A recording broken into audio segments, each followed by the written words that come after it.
নমস্কাৰ শিমলুগুৰি প্ৰাথমিক বিদ্যালয়ৰ পঞ্চম শ্ৰেণীৰ ছাত্ৰ ছাত্ৰীসকল, তোমালোকলৈ সন্ধিয়াৰ শুভেচ্ছা জনাই আজি তোমালোকৰ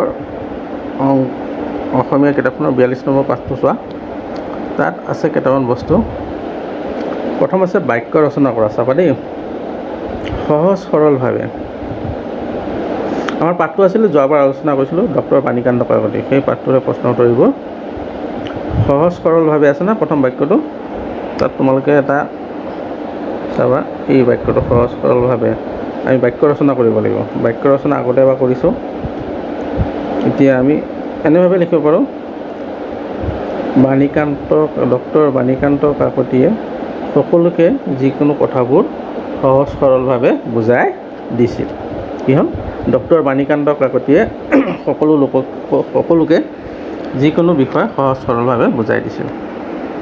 2 নম্বৰটো চোৱা, প্ৰবল। ইয়াত আমি লিখিব লাগিব প্ৰবল ইচ্ছা শক্তি থাকিলে সকলো কামতে সাফল্য লাভ কৰিব পাৰি। তাৰপিছতো চোৱা, চিকিৎসা। আমাৰ বেমাৰ হ'লে চিকিৎসা কৰিব লাগে, হয়নে? তাৰপিছতে কি আছে? তাৰপিছতো বস্তুটো দেখা পোৱা যোৱা নাই, এইটো দৃঢ়তা হ'ব সম্ভৱ। মনৰ দৃঢ়তা থাকিলে তুমি যিকোনো কাম সহজে কৰিব পাৰিবা। আঁতিগুৰি। তাৰপিছত আঁতিগুৰি যিকোনো কথা আঁতিগুৰি মাৰি জানি ল'ব লাগে। তাৰপিছত হ'ল কৌতুকপ্ৰিয়।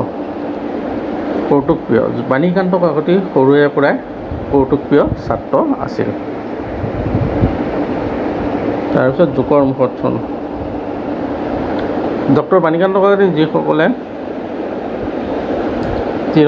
ইটিকিং কৰিছিল সেইসকলক তেওঁ হোমিঅ'পেথিক চিকিৎসাৰ দ্বাৰা জোকৰ মুখত চূণ দিলে। ডক্টৰ বাণীকান্ত কাকতিয়ে যিসকলে ডক্টৰ বুলি তিৰস্কাৰ কৰিছিলে সেইসকলক তেওঁ হোমিঅ'পেথিক চিকিৎসাৰ দ্বাৰা জোকৰ মুখত চূণ দিলে, হয়নে? নহ'লে এনেভাৱে লিখিব, জোকৰ মুখত চূণ দিলে।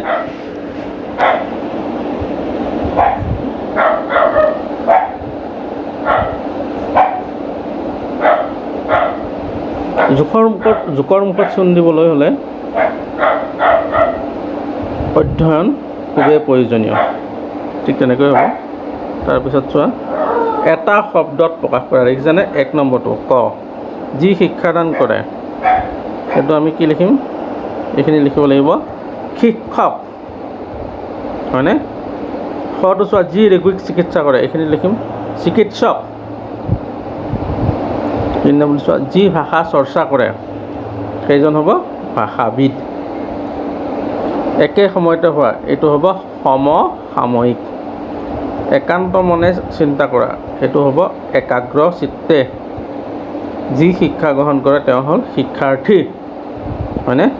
এইকেইটা মনত ৰাখিবা, ভালকৈ ভিডিঅ'টো চাবা আৰু চাইকৈ মোৰ নম্বৰত 9859262235 লিখি ফটো মাৰি মোলৈ পঠাবা দেই। ধন্যবাদ।